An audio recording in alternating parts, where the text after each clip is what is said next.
Bueno, parece que ya empezamos con este vivo. Buenas noches a las que se van sumando. Qué lindo que es hacer esto, que me toque ser la conductora de este vivo precioso que les voy contando.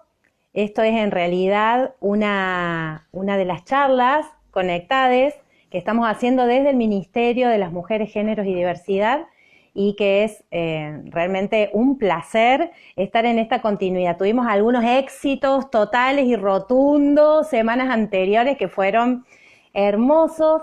La idea es que podamos estar de esta manera, conectándonos, pudiendo charlar de distintos temas que a veces no tenemos tiempo y aprovechar esta virtualidad para poder encontrarnos, para poder ver. Creo que ya se sumó mi entrevistada, pero ya me fijo bien. Les cuento que hoy vamos a estar con Lala Pasquinelli. Lala es ella en realidad la conozco su trabajo, su tarea, gracias a una hermana de la vida, una hermana mía que es Nadia Fink, que justamente es para mí alguien que me va adentrando a otros mundos y así mucha gente que nos va adentrando a distintos mundos. Y bueno, Nadia me adentró también al mundo de mujeres que no fueron tapa. Y Lala fue parte de un libro que hicimos con Nadia, un libro que amamos mucho, que se llama Infancias Libres, que es de muchas actividades para llevar adelante, y ella, por supuesto, nos convidó un taller muy alucinante para trabajar sobre estos temas en las escuelas, en los barrios, en los comedores, en distintos espacios donde nosotras nos movemos. Así que bueno, le voy a dar la bienvenida a Lala Pasquinelli. Ella voy a hacer toda la presentación formal. Ella es abogada, es comunicadora, es escritora, pero centralmente la estamos entrevistando porque ella es una activista. Es una de estas mujeres que nos traen esas novedades de incluso hasta cambiar las palabras, ¿no? De poder decir, de juntar el arte con el activismo. Así que Lala, bienvenida a este encuentro con el Ministerio de las Mujeres, Géneros y Diversidad. Y hoy tenemos para charlar un montón de cosas. Después de contarte esto, de presentarte de esta manera y de presentar justamente tu proyecto, que es el proyecto Mujeres que no fueron tapa, y después vamos a hablar de otro proyecto muy hermoso y alucinante que tenés, para que te presentes con nosotras, lo primero que me gustaría preguntarte es, ¿quiénes son las mujeres que no fueron tapa? Hola Checha, ¿cómo va? Hola, Lala. Gracias por No, la gracias a introducción vos. tan amorosa y por la invitación también, por la convocatoria. Bueno, entro al tema derecho. Sí, vamos de porque nosotros estamos muy contentos de que estés acá, ya lo hemos dicho, todas en el ministerio estamos re felices, así que ahora sí, entremos a este tema. O sea, Em, es sencillo, que todas podamos decir quiénes son las mujeres que no fueron tapa. cuando yo arranqué con el proyecto en el 2016, la idea de quiénes eran para mí las mujeres que no fueron tapa eran estas mujeres que en un momento, cuando yo estaba trabajando en esto, lo que sentí era, claro, si yo hubiera crecido viendo mujeres eh, que no son estas las que crecí viendo, digo, ni siquiera sé quiénes serían, casi te diría, que no son estas mujeres, digamos, absolutamente que cumplen, digamos, con todo lo que implica el modelo de la feminidad hoy, ¿no? Estas mujeres, bueno, ideales, ¿no? Blancas, heterosexuales, rubias, delgadas, sexualizadas, cosificadas, que se realizan en el amor heterosexual y en la maternidad. Si yo, en vez de crecer viendo estos cuerpos y estas identidades, hubiera crecido viendo mujeres que construyen por fuera de los estereotipos, que son activistas, que son líderes sociales, que son profesionales, que son militantes, que son, bueno, digamos, si los relatos y las narrativas sobre las mujeres con las que yo hubiera crecido hubieran sido esas, ¿cómo hubiera sido mi vida? ¿No? Yo me lo Ujú. preguntaba, en ese momento me lo preguntaba mucho, y también porque en ese momento estaba en la búsqueda de referentes para mi trabajo artístico y me costaba un Mm. montón encontrar mujeres que hubieran, digamos, que estuvieran haciendo un trabajo, que hubieran hecho un trabajo que tuviera que ver con lo que yo quería hacer en ese momento, ¿no? Como para ir a encontrar esas otras mujeres que no están en las tapas, necesitamos un montón de recursos, el recurso a los bienes culturales, acceso a los bienes culturales, recursos económicos en general, digo, no es algo que tenés disponible, ¿no? Entonces, bueno, qué difícil y qué diferentes hubieran sido nuestras vidas, seguramente, qué Ay, distintas nuestras sí, elecciones. ¿Cuánto más derecho hubiera sido el camino, ¿no? ay, sí. Entonces, bueno, las mujeres que no fueron tapas son esas, ¿no? Podemos decir, Lala, se me ocurre en esto que estás diciendo, que las mujeres que no fueron tapa, las mujeres que no fueron historia, las mujeres que no fueron calle, las mujeres que no fueron plaza, o sea, como que las mujeres, hay una violencia de la que hablamos un poco menos que de otras, y que tiene que ver con esta violencia simbólica.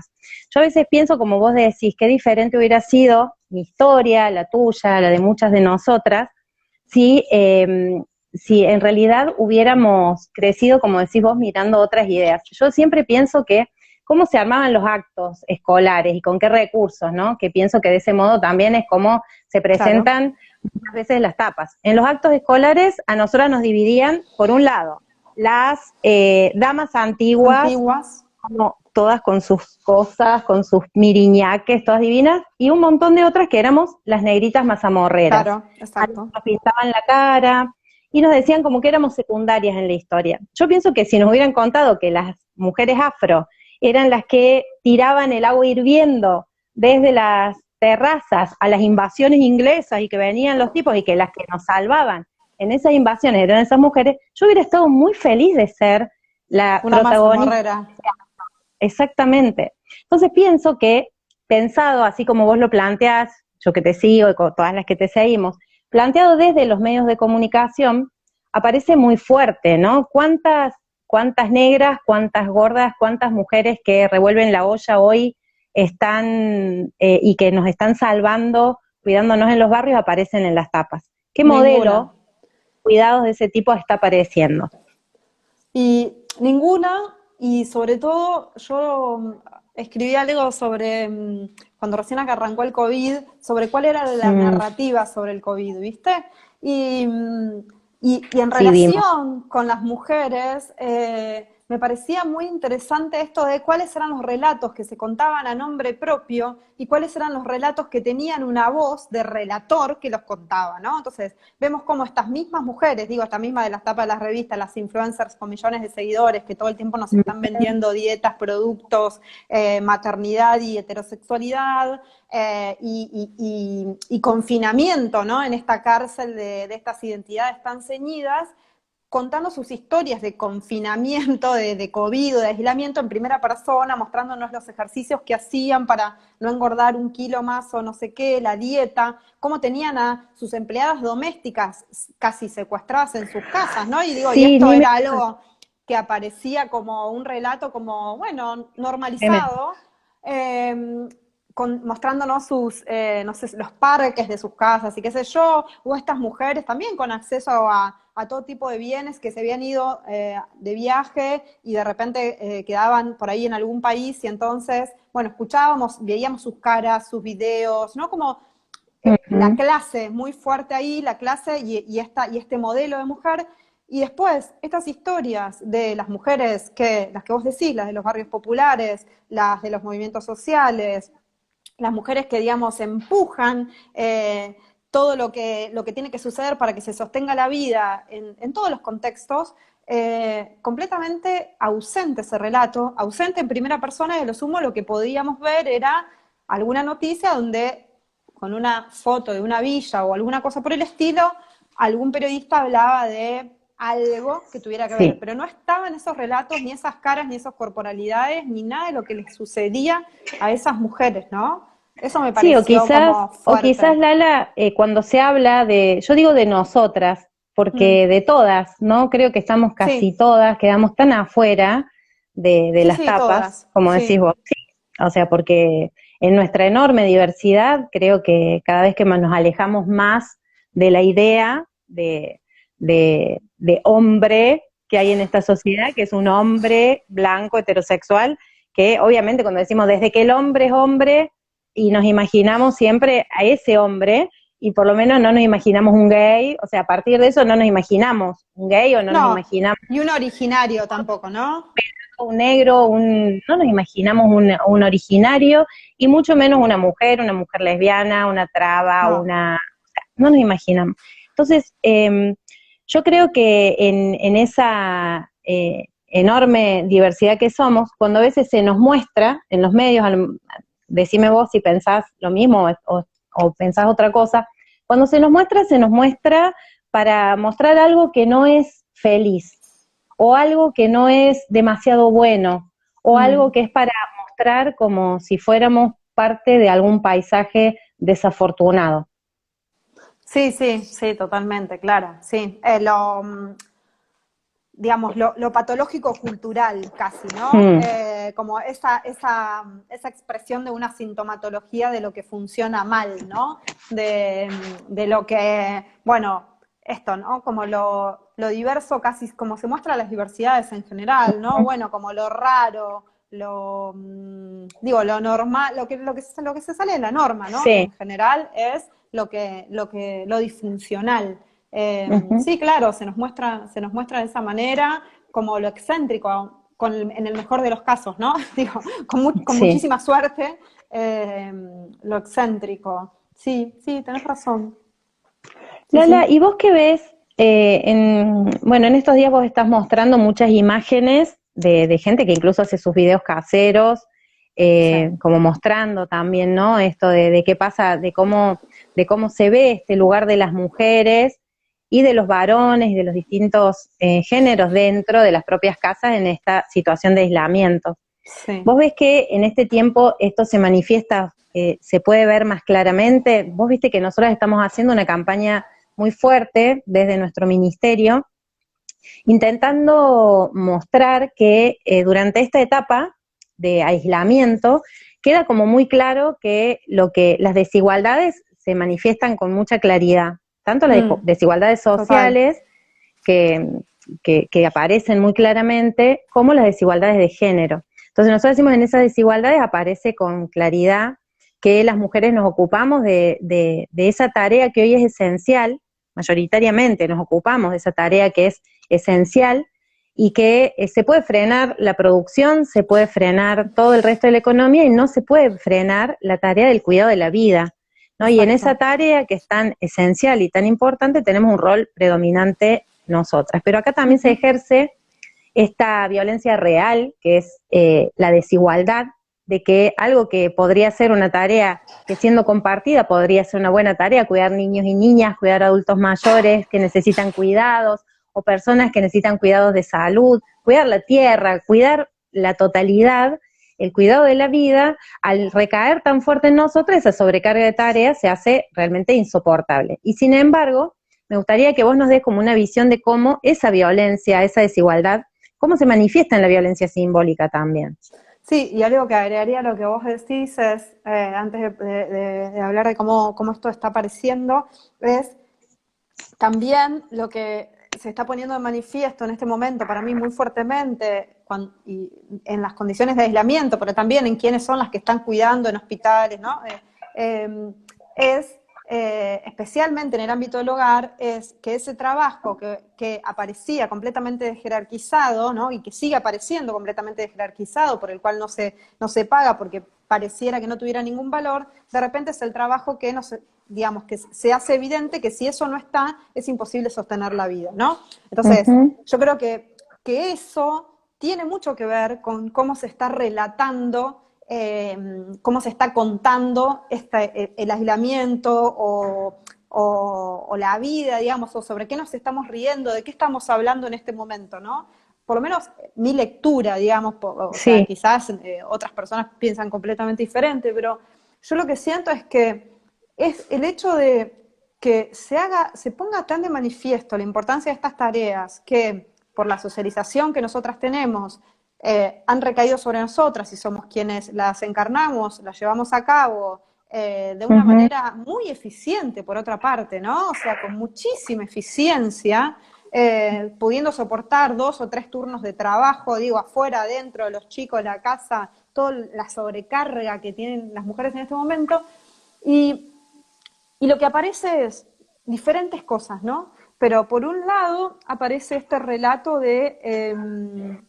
de cómo los varones se sienten como agobiados, ¿no? Estos videos caseros que veíamos donde, pero que circulan cantidades industriales en Sí. todos los sitios, en las páginas de memes, en los grupos de WhatsApp, donde desde gente famosa hasta gente, digamos, hasta, digo, no sé, cualquiera, anónimo, hacen su videíto gracioso donde a la mujer, el tipo está como secuestrado en su casa, ¿no? Contando que la mujer pretende que lave los platos, que lo ayude con, no sé, con los hijos, bueno, que le haga hacer tareas que, como son feminizadas, evidentemente no están a la altura de lo que se supone que debe hacer un varón, ¿no? Como si, además, muy fuerte, porque sabemos efectivamente que justamente lo que sucede dentro de las casas es lo opuesto. O sea, estos varones que aparecen ahí Exacto. en esos videos como violentados, ¿no? Como aparecen así como con el cartel, como nuestras campañas de, digamos, en contra de la violencia, ¿no? Que eso es muy fuerte. Este Ujú. tipo aparece ahí con un cartel diciendo: mi mujer me tiene secuestrado, me quiere obligar a no sé qué, no sé qué. Y es como, qué loco que cuando lo dice Mm, un varón esto sea un chiste, y cuando lo dice una mina es verdad, ¿no? Y, o sí, sea, y hacemos este chiste y sabemos que en realidad lo que está sucediendo dentro de las casas es que las mujeres, muchas están siendo golpeadas, hay más femicidio, la violencia recrudece. Entonces, bueno, a mí por lo menos yo lo leo como una respuesta, ¿no? sí. A esto, de hacer visible esta potencia del cuidado y esta politización a la que puede dar lugar esto, si sabemos capitalizarlo, del cuidado, ¿no? Eh, Sí. y por otra parte, bueno, después aparecían estos otros videos que eran mucho más fuertes, porque era varones que aparecían hablando y diciendo: bueno, yo les quiero pasar mi receta para pasar bien la cuarentena, y estaban rodeados de los hijos, ¿no? Entonces, porque bueno, tuvimos que Mm. tomar esta medida para pasarla bien, ¿no es cierto? Y generaban complicidad con los hijos, y de repente se corría la cámara y había una mujer amordazada, ¿no? Con cinta, Sí, atada a lo una vi en tu página, silla. Y tremendo. era como, o sea, ¿en qué momento esto puede ser gracioso y de qué manera, no? O sea, por un lado también dando cuenta de qué tan fuerte está naturalizada la violencia en el inconsciente colectivo, en nuestra cultura. O sea, que eso siga siendo un video que cualquier persona puede hacer y hacer circular porque es gracioso y lo sube a sus redes, etcétera, también es un indicador de, bueno, dónde estamos paradas, ¿no? A mí me parece que permite un montón medir en términos de lo normalizada que está la violencia y la Sí, aceptación social.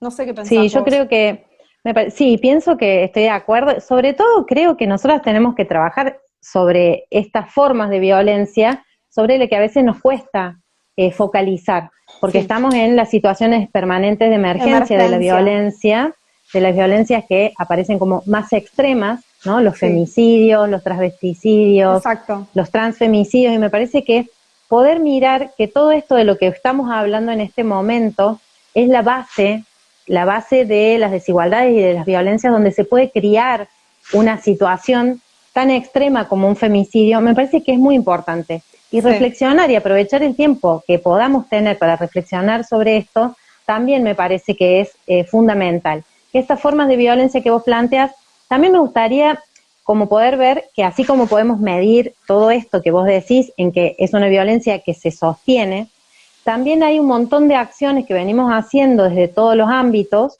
y centralmente acá me quiero detener en un proyecto tuyo particularmente, pero creo que hay muchas acciones, hay muchos movimientos, no solamente desde las distintas organizaciones, sino además de maneras individuales. Por supuesto, vos lo planteas desde el arte, desde el feminismo, pero quería preguntarte como específicamente sobre qué ves vos, como qué transformaciones vas viendo a partir de que llevaste adelante, no digo que vos, a partir de que tu acción se vio toda la transformación, pero sí que nos cuentes como qué pasa con el hackeo de tu proyecto, que es el hackeo de estereotipos. mm, Contá un eh, poquito de en qué consiste, y también que podamos ver que así como existe esta violencia, cómo existe toda esta acción y cómo la ponemos en valor también, cómo la usamos, cómo la mm. multiplicamos, Y me parece Sí. por eso importante que vos nos puedas contar. Bueno, nosotras tenemos uno de los proyectos que hacemos, además de las redes, es este festival, que es el Festival de Hackeo de Estereotipos en las escuelas, donde lo que hacemos es, este es el tercer año, y este año arranca el 29 de mayo, el año pasado no me acuerdo qué meses abarcó, casi todo el año, y el anterior 6 meses. Lo que hacemos ahí es abrimos la inscripción a los docentes de todo el país que se convierten en nuestros aliados, porque en realidad lo que nosotras pensamos en el momento en el que diseñamos el festival y lo pensamos fue cómo hacemos para llegar a la escuela y por dónde queremos Ujú, entrar a la escuela, ¿no? Porque también formaba parte de esto. Bueno, formaba parte de nuestra conversación, ¿no? Y digo, por dónde también era parte de, era político para nosotras, ¿no? O sea, ¿qué hacemos? ¿Vamos y hablamos con un ministerio de educación o vamos y nos asociamos con los docentes y los docentes nos lleven adentro del bolsillo a su aula, ¿no? Bueno, para nosotras esa era la manera en la que queríamos entrar a la escuela en ese momento. La primera edición fue en 2017. Y mm, entonces lo que hicimos fue, bueno, eso, invitar a los docentes que quisieran hacer actividades de hackeo de estereotipos y llevar esta conversación a sus aulas a que participaran. Se inscribían, nosotras les compartíamos material, una guía que trataba de cómo se construyen estos estereotipos a través de los medios masivos y a través de la cultura masiva con recursos, no sé, esto todo, ¿no? ¿Cómo se construye la masculinidad? Bueno, estos son los recursos. ¿Cómo se construye la idea de lo femenino? Bueno, de esta manera. Y después compartirles actividades a los docentes para que los docentes pudieran llevar esta conversación al cuerpo de los estudiantes. Porque ujú.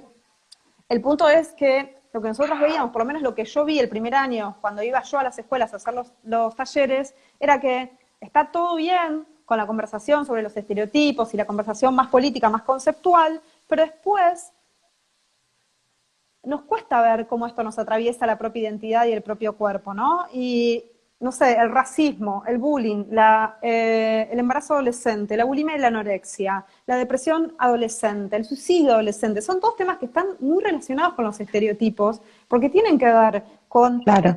con no encajar, con el estándar de belleza, que hoy oprime a varones y a mujeres, a niños y a niñas en la adolescencia con una violencia muy fuerte. El porno como única fuente de educación sexual, especialmente para los varones, o sea, son todos temas que tienen mucho que ver con los estereotipos. Entonces, bueno, cómo interpelar la propia subjetividad de los estudiantes era lo que a mí más me desafiaba porque me daba cuenta de que lo podían ver en términos conceptuales, pero después no se daban cuenta de que sus fotos de perfil estaban sexualizadas, por ejemplo, ¿no? Bueno, O pero de, lo que le pasa, yo creo que lo que le pasa a ellos es lo que nos pasa a todas. Cuando claro, hablamos de violencia, exacto, queremos ver que la violencia está en otra, no nos está exacto, atravesando a nosotras. Cuando exacto, pensamos en, o sea, cómo nos vemos, es algo que ocurre en general, ¿no? exacto.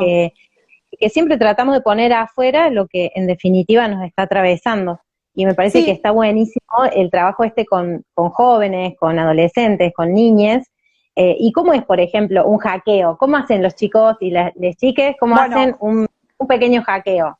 ¿Qué eh, significa? significa tomar la información que vos recibís de la cultura masiva y transformar, que generalmente tiene un mensaje que reproduce las desigualdades, los estándares de belleza, perdón, los estándares de belleza, el racismo, ¿no? La Ujú. segregación, y convertirla en otra cosa. Entonces, este año, el año pasado, que nos aliamos con otras organizaciones como Chirimbote, por ejemplo, Antiprincesas, nos acompañó con una actividad. Había 4 actividades nuestras, chicas en tecnología, Wikimedia Argentina, también aportaron actividades, PH15. Lo que hicimos era, bueno, había una actividad que era el hackeo de canciones. Entonces, el docente elegía determinadas canciones que tienen que ver con los consumos de las niñas y los adolescentes, ¿no? Porque yo no te puedo, o sea, digo, yo tengo 40 años, 44, como necesitaba llevar esta conversación a los propios consumos, que no son mis Claro. consumos, ¿no? Entonces, Ujú. bueno, el docente consensuaba con los estudiantes qué consumos, qué canciones iban a hackear y bueno, tomaban esas canciones y esas canciones se decodificaban, se pensaban, se analizaban y después ellos construían otra letra sobre esas canciones. El docente que quería profundizar, bueno, trabajaba en hacer un videoclip con los estudiantes, en hacer el proyecto más largo. Otro era el hackeo de influencers, entonces ellos analizaban los influencers que seguían, qué discursos reproducían, cómo les gustaría que fueran otros influencers o cómo podrían ser. Y después está el hackeo de revistas, que es un poco el que aparecía en el libro que vos comentabas hoy, que en ese hackeo, que no sé por qué, pero es el que más eligen los docentes, es donde lo que hacen los chicos es, lo que nosotros queríamos hacer era que los estudiantes o que las personas, porque lo hemos hecho con todo tipo de público, tuvieran una experiencia donde se sintieran bien siendo quienes somos, ¿no? Porque en esta idea de que todo el tiempo la cultura nos bombardea, especialmente las mujeres, con esta idea de que no somos suficientes, no alcanza, o sea, o por tu cuerpo, o porque tu gestualidad, o porque tu deseo, o lo que sea, pero nada va a alcanzar, nada va a entrar en ese modelo de feminidad, ¿no? Entonces, hacemos una pregunta que es, después de toda esta mirada crítica de la cultura, era, ¿cuándo a vos te encanta ser vos? La pregunta que nosotros le compartíamos, ¿no? Entonces, bueno, a través de un proceso de inducción, donde tenían que cerrar los ojos y hacer un ejercicio previo y qué sé yo, iban a trabajar con colores, con texturas, con nada, un trabajo muy simple de collage que cualquier persona lo puede hacer, pero que en realidad vos te permite estar el tiempo que el trabajo te exige, conectado con esa experiencia donde a vos te encanta ser vos, que todos tenemos un momento donde nos encanta ser quienes somos, eso puedo decirlo sin ningún tipo de duda, porque la verdad que lo hice con miles de personas y nunca falló. Y siempre sale. Y siempre sale. Personas queremos ser quienes somos, nada más que estamos Exacto. apretadas en otro lugar, ¿no? En Exacto. otras ideas de nosotras mismas, en otras exigencias. Exacto. Y bueno, que esta pregunta vos te la puedas hacer cuando sos niño, cuando sos adolescente, y generar un registro de que existe ese momento, de que vos sos eso, ¿no? De que a vos lo que te gusta, y cómo eso genera una conversación en lo colectivo, ¿no? Entre esos estudiantes. Ay, claro. O sea, porque de repente un varón dice, bueno, a mí me encanta ser yo cuando cuido las plantas de mi abuela, ponele, ¿entendés? Ay, me ha pasado. amo. Claro. Mi amor. Y de repente se encuentra con otro o con otra que le pasa lo mismo, ¿entendés? Y sin Sí, esa experiencia, claro. eso no hubiera pasado. Entonces, pasan otras cosas, ¿no? Y se abren otras conversaciones que yo creo que hay algo para mí de la ESI que es como una de las cosas más importantes, que es abrir el espacio para la conversación y para que las emociones se pongan a jugar. Que es como, pasan cosas. Claro. Los estudiantes comparten, o sea, se abren, hablan de sus propias preocupaciones, de sus propias experiencias. O sea, a mí me ha pasado y cada vez pasa más, que por ejemplo, sobre todo las chicas y algunos chicos también, en el taller, sea esta actividad, sea otra, aparece la preocupación por el porno, por ejemplo, ¿no? Por la construcción de la sexualidad que crea el porno, porque, o sea, no nos gusta decirlo, quizás a los padres no les gusta reconocerlos, pero los chicos están consumiendo porno desde los 8 años en sus celulares, y no es un porno, ¿cómo te puedo decir?, romantizado, ni, ¿no? Y bueno, y eso está teniendo mucha incidencia en las iniciaciones sexuales de las chicas y de los chicos y de las chicas. Entonces, bueno, generar esos espacios para hablar de temas que no se van a poder hablar en otro lado, porque no van a Es hablar con verdad. la madre del porno, Sí. ¿no? A mí me parece con lo que estás planteando, nosotras estamos acá en las charlas conectadas del Ministerio de las Mujeres, Géneros y Diversidad, y acá con Lala se me está ocurriendo, Lala, algo que sería precioso, que es hacer un hackeo total a las ideas que existen alrededor de los trabajos del cuidado, exclusivo, o sea, como hacer un hackeo, ¿no? Y todas las cuidadoras y cuidadores, y poder pensar, para poder pensar, estoy pensando en voz alta, ¿no? Con vos Sí. y con el resto, de decir, ¿cuándo nos gusta cuidar? ¿Y cuándo me siento bien? ¿Y cuándo no? Por ejemplo, ¿no? Siendo Claro. varón, siendo mujer, siendo travesti, trans. Sí, ¿Cuándo me es que gusta. este lugar es agradable y cuándo deja de serlo? Estoy Es como un anotando. zarpado, ¿no te parece? Sí, Me parece sí, que me es buenísimo. encanta. Me lo estoy Es poder anotando. como más esto, porque hay algo también que de poder pensar desde este lugar que vos planteas, porque, y en esto también te quería llevar a que pensemos juntas. Yo creo que hoy el rol del Estado, que es un rol de un Estado que intenta volver a tener presencia en todos los temas, de hecho lo está teniendo muy fuerte en todo lo que tiene que ver con el cuidado respecto del COVID, y que me Claro. parece que es fundamental, nosotros le Prioritario, sí. agregamos a esto que es un Estado que está presente, intenta estar presente en también poder hablar de que cuidarnos como sociedad, no solamente es ponernos el barbijo, sino como dice mi compañera Lucía Sirmi, que es quien está también dentro del área es directora del área de cuidados, ella dice que también, así como se usa el barbijo, también deberíamos decir que cuidarnos de las violencias extremas también es discutir cómo repartimos las tareas. Entonces poder pensar un Sí. hackeo, una cosa de esta característica. Y también pensar en esta línea, esto que vos empezaste a plantear, que tiene que ver con la ESI, y es cuál es efectivamente la importancia de la ESI. La ESI entendida justamente como algo que no está asociado directamente a la genitalidad, como Claro, se no, plantea por en favor. general, sino justamente a todo lo contrario. Y acá la tomo siempre a Graciela Morgade con su espectacular concepción de que toda educación es sexual y en todo caso toda comunicación es sexual, ¿no? Y que ahí también está el hackeo, ahí está también las mujeres que no fueron tapa, las mujeres que no fueron historia, o sea, cómo aparece todo esto. Sí, Quería acá, sí, perdón. decime. Sí. No, no, no, no, me quedé pensando también, pensando en esto de los cuidados, cómo inclusive, vuelvo a algo, ¿no? Que hablábamos hace un rato, en esto de que estamos viendo en este momento, cómo inclusive apareció de repente un montón de humoristas y de gente haciendo videos, o gente que tiene muchos seguidores, ¿no? Estoy hablando de, digo, hoy las redes son los nuevos medios, ¿no?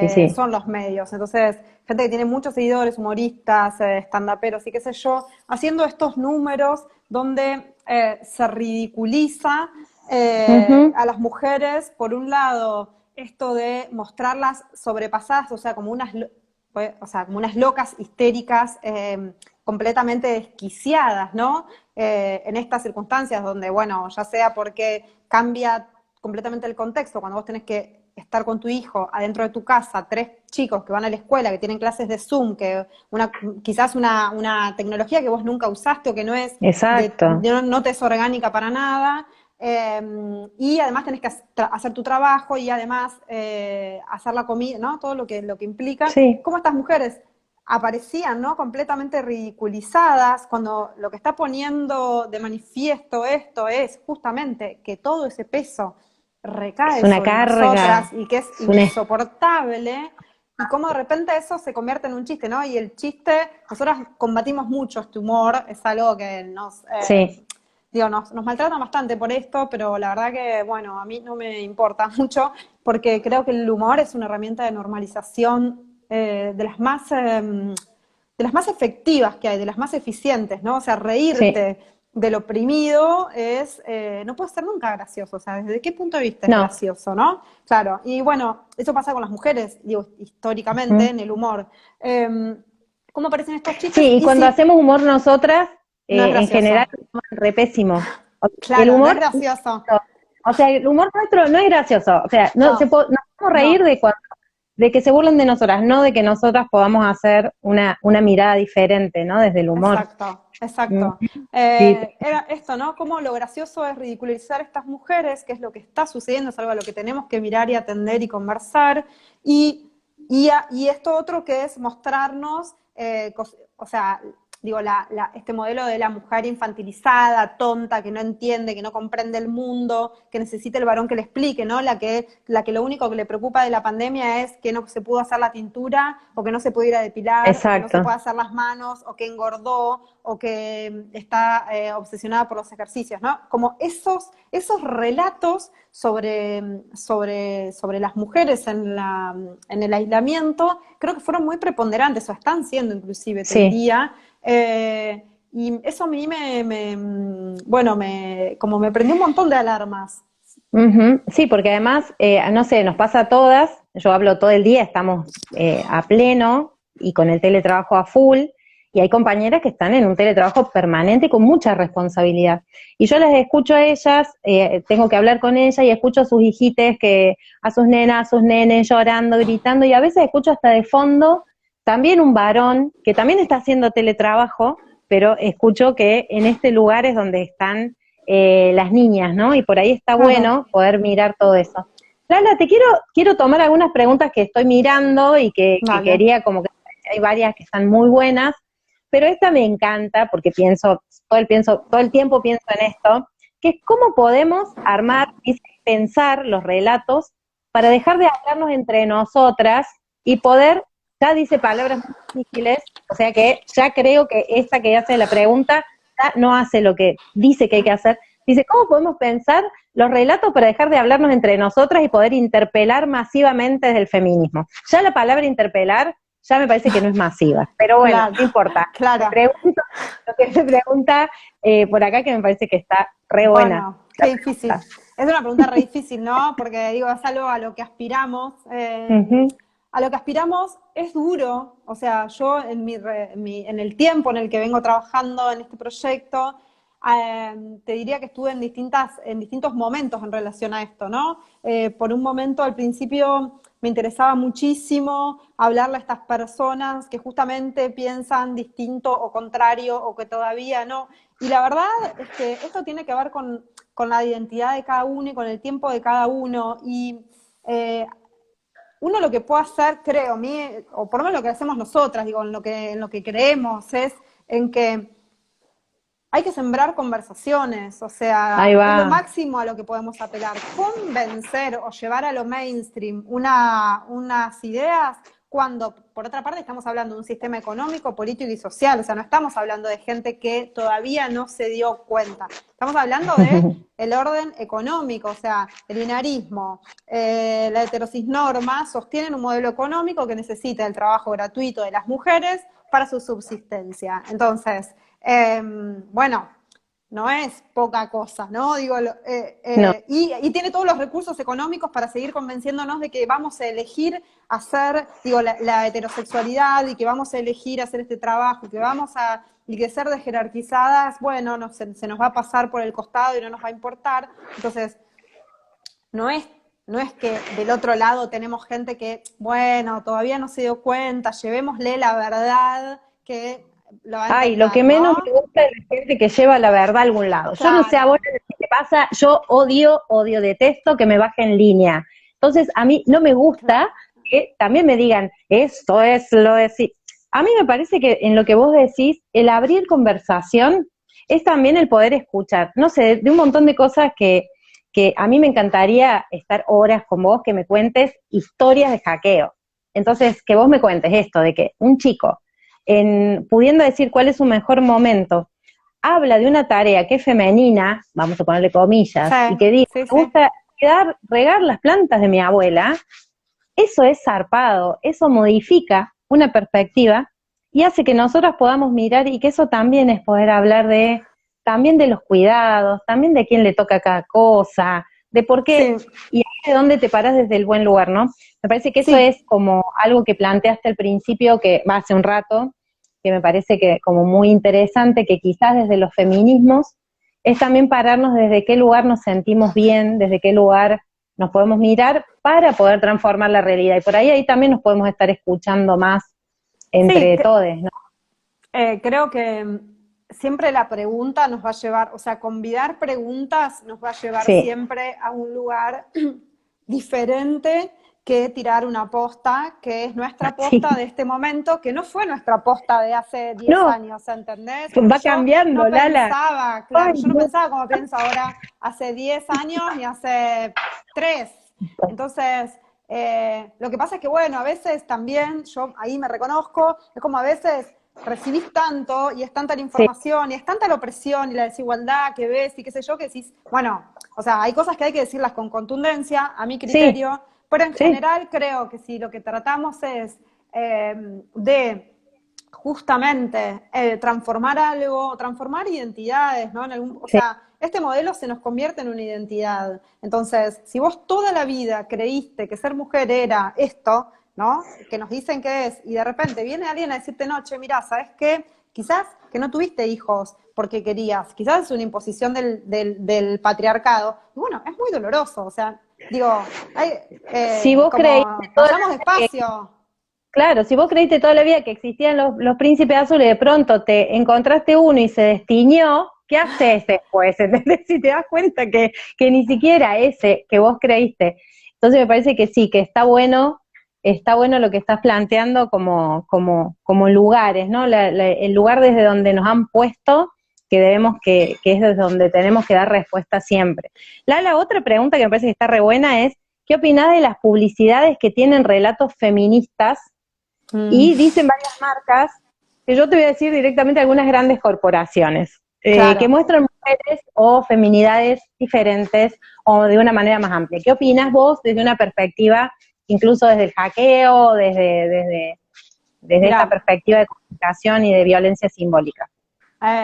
yo creo que es, o sea, a ver, yo te puedo decir mi opinión, ¿no? Porque Sí, siempre lo que claro. se genera ante estas publicidades es, o no sé, de repente sí, ante estas publicidades o un Mm, programa que históricamente ha sido un reducto de reproducción del sexismo, del machismo y de la violencia, llevan a alguien a hablar de feminismo o hay un baile feminista supuestamente o en contra de la violencia, entonces, bueno, la mm, dicotomía es, ¿esto está bien o está mal? ¿No? Entonces hay un montón de gente que va a decir, no, está bien porque lleva la ujú, conversación a muchas personas que si no, no se hubieran enterado y qué sé yo y bla, bla, bla, bla, bla, bla. Y hay otras personas, como yo, que quizás mm, van a decir, bueno, la verdad es que esto lo que viene a hacer es a legitimar un espacio que reproduce y construye la violencia, construye violencia simbólica, la reproduce, construye desigualdad y la reproduce. Entonces, llevando, digamos, que estos espacios tomen consignas de la agenda del feminismo, creo que les sirve más a los espacios que a nosotras, obviamente, si no, no lo tomarían, ¿no? O sea, esa es mi lectura Y de quizás, esto. claro, y te hago acá un corte. ¿No Sí, te parece que esto tiene que ver con el gran avance de nuestra disputa simbólica también? claro, por supuesto. Y además pensando en que del otro, o sea, esto vuelvo a hablar de las variables económicas porque me parece que no Ujú, tener en cuenta esto es, digamos, es inocente políticamente. Estamos hablando de dinero también, ¿no? Entonces estamos hablando claro, de corporaciones, estamos hablando de claro, plata. Eh, el capitalismo es un sistema y el neoliberalismo especialista en cooptar cualquier movimiento disidente y convertirlo en un hashtag, en una marca, digo, el Che Guevara, exacto, la remera del Che Guevara en todos los lugares del mundo, o sea, es como, es eso, ¿no? Entonces, me parece que hay que estar muy atentas, atentos y atentes a esta cuestión de que las publicidades tomen algunas consignas muy lavadas por otra parte, ¿no? Digo, ujú, mirar cómo se toman estas consignas. ¿Qué es la diversidad? La diversidad es la foto ujú, Benetton, es que pongan una gorda, una flaca, todas más o menos hegemónicas dentro de su categoría, y que entonces ahora cosifiquemos más cuerpos en vez de no cosificar nada, ¿no? Digo, exacto, como, por lo menos a mí me parece que desde los feminismos la mirada siempre tiene que ser problematizadora y crítica. O sea, a mí me ujú, costaría mucho aplaudir una publicidad de una gran corporación, porque básicamente exacto. entiendo que es un esfuerzo de marketing para seguir legitimando su accionar y... Sí, igual yo estoy de acuerdo completamente, pero también me parece que, por ejemplo, hay algo que ha cambiado tanto en esta sociedad que hace que una manteca no pueda ser vendida en este tiempo, justamente, con una publicidad como la que circuló tanto, de Sí, que al cambiarla por una margarina, creo que la vio todo el mundo, la mayoría de la gente sí, que está en esta charla, lo debe haber visto, que le tira el tipo cuando se da el plato por la cuenta, le cabeza. plato por la cabeza. Creo que eso efectivamente ya hoy no puede suceder. Y si bien Sí, es como que deja de ser lo políticamente correcto, ¿no? sí, Y se transforma lo políticamente correcto y es ahí donde nosotras, y ahí te sigo a vos, nunca nos tenemos que quedar cómodas. Hablar de claro, feminicidio ahora es políticamente correcto. Quizás claro. nosotros nos tenemos que quedar cómodas e instaladas ahí, sino avanzar en todas estas discusiones mucho más profundas y me parece que es parte de la tarea que estamos llevando adelante en todas estas charlas. Lala, vamos a ir cerrando Bueno, porque te hemos ido acá dando y dando, y quiero invitar a vos y a todas las personas que están acá, que gracias por estar, todas las que están, que la verdad que para mí, Lala, ha sido un placer enorme poder que me toque estar con vos hoy. No, el Pero placer es mío. es hermoso, la verdad. Pero invitarte a vos y a las demás el martes 19 a las 20. Nosotros hoy empezamos a las 20:15 porque Lala nos había Yo no avisado que podía. entramos un poquito más tarde. Tenemos una charla impecable que la coordina mi compañera, hermana, la otra secretaria del ministerio, que es Josefina Kelly, una grosa, la que está llevando adelante toda la tarea de en contra de las violencias, y que va a entrevistar a Ile Arduino. Así que va a Ujú. ser una bomba tan preciosa. Es hermoso tener la Ile también acá con nosotras. Así que bueno, quiero agradecerte, Lala, un montón en nombre mío y de todas mis compañeras, compañeros del Ministerio de las Mujeres, Género y Diversidad, por haber estado este rato compartiendo con nosotras. No, por favor, un placer para mí. Muchísimas gracias por invitarme, Checha. Para mí compartir con vos es un placer. Así que nada, un abrazo a todos, a todas y a todos los que nos escucharon acá, que estuvieron sosteniendo la conversación. Bueno, nos veremos por ahí entonces. Un Nos vemos abrazo. pronto en algún hackeo. Sí, gracias. Chao. Un beso Chao, gracias grande. a vos, Lala, y gracias a todas las personas que han estado conectadas, y no se pierdan el próximo capítulo.